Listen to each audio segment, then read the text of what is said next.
career, what comes to mind? You know, what terms, what thoughts, Oh, yes. what comes to mind for you? Job. Job. Working. Team. Mental stability, maybe? I don't know. How often when you think about it, are you focused more along the lines of job? You know, like if you're thinking about your career, your job, are you thinking, what did I didn't finish yesterday that I gotta focus on today? Or who wants something from me that I'm worried about? Oh. Or what do I have to do next? How am I gonna get this done? Are you having those kind of thoughts when it comes to your career, your job? And I say that because oftentimes we don't think of our career in terms of wellness. We don't pause and sort of take an inventory of how we're feeling about our career, whether or not our needs are being met, whether our career is taking from us more than it's giving back. And career wellness is really about work-life balance in a lot of ways. You know, it's how do you find that place where you may not be walking around happy, smiling, laughing all day at work, but you're not walking around dreading, you know, life either. You know, you're getting something something meaningful for what you're investing, because you put in your time, your effort, your commitment, and you want to make sure that at the end of the day, you're getting something back. And hopefully it's besides just the money that's funding your life, right? So, let me think here. So, if you think about career wellness, what are some things that you could do based on what I said that might help you take inventory of where you're at currently in terms of, you know, how you're feeling about where you're at, is that career meeting your needs? What are your goals and aspirations? And are you going to achieve those where you're at? What do you think about there?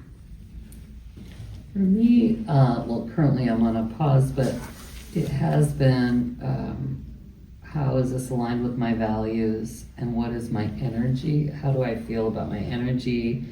How excited am I to approach the day?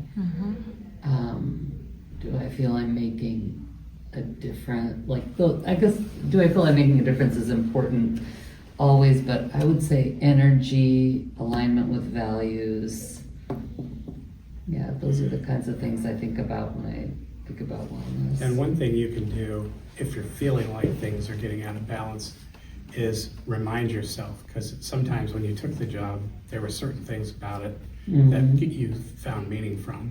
You know, you served a certain group of people and that was meaningful to you, or you created something of value to other people that you really took pride in that accomplishment.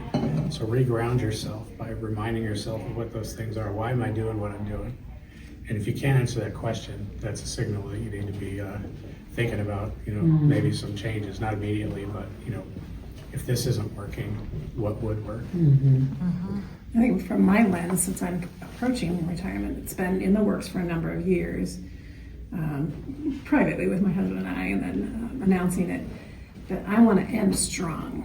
And so how can I hand off what I have done, what I've created, what I've accomplished to another person, but leaving it better than when I got it? And then that helps build my relationships with my students. I work with master's degree students who are trying to find that balance between work and academics and life. And so that is my skill set that I bring to the table. My doctorate is in student success. And so I want that to be what I give forward. And I enjoy coming to work every day. It's going to be different. Yeah, and some of career wellness when you're in this stage is how do you make that transition? Right. Some people, their career becomes almost all of what their identity is. I'll give you a good example. My mother-in-law was a nurse for 40 years. They called her Super. And that's her identity as a nurse. And when she first retired, she didn't really know what to do with herself. And I think she struggled with it for a while. And the way she found meaning was to volunteer at the school as a student nurse. During COVID, she gave COVID vaccines. Anybody in the world who she knew who had any kind of medical problem would talk to her and get her advice. And that helped her, you know, maintain that identity, but then navigate that transition more slowly instead of abruptly. So, you know, those are all things to think about too when it comes to career wellness. Let's see, what else? You know, one of the things that happens sometimes is we realize that we're in a job that's not right for us, right? And we get into that place where it really is taking from us a lot more than it's giving.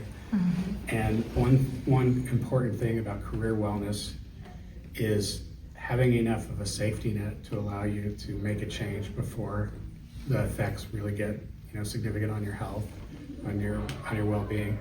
So, you know, even squirreling away a few dollars here and there, just so you have something, so that if you really get to the point of where you feel like you're going to have a heart attack because you're so stressed out and you just can't do it anymore, that you're not sticking around because you don't have any other choices. So I'd always encourage from a career wellness perspective to give yourself options. And along those same We'll be lines, switching in 1 minute. Okay, Thank you. along those same lines, you know, you probably heard this before, be a lifelong learner. Never stop learning. You know, the world around us is changing faster than ever. You know, we have AI now that's having such an impact on everything we do. So, you know, don't let your skills get stale or become obsolete. And it doesn't take a huge investment. You don't have to go back and go to graduate school or anything like that. Just spend a few minutes, you know, as often as you can, just learning one new thing, how to expand some skill or how to learn one new skill. And if you can marry that up with things that you're really interested in, that's even better, because that'll help you, you know, find meaning as well. Yes. So I'm going to graduate in May, and I'm like, what advice would you give me? Because I've been thinking, how am I going to handle this? I'm trying to vlog as a way of coping, but what advice can you give a new grad? I would say attending events like this where you can network is really important. Having a good tribe, I'll call it, of people who are in similar situations as you, or maybe not exactly, but can offer different perspectives is always good. The more people you have that you can talk to, that you can network with, is really important, even if it's just a sympathetic ear. Okay. So that's really important. And then as far as going into the labor market, I would say, I was telling the last group, do job shadowing, especially if you're not exactly sure what you want to do. So many companies, I know Mercy, we're happy anytime somebody asks, if they want to come in and spend, 4 or 5 hours just job shadowing one of our staff so they can see, what is a I don't know, pharmacist, what does that look like? You're a pharmacy tech, or you're a physical therapist, or you work in the corporate office doing payroll or something like that. Whatever your interests are, or you just want to learn about things you didn't even know, take advantage of those kind of opportunities. All right. Thank you. Sure.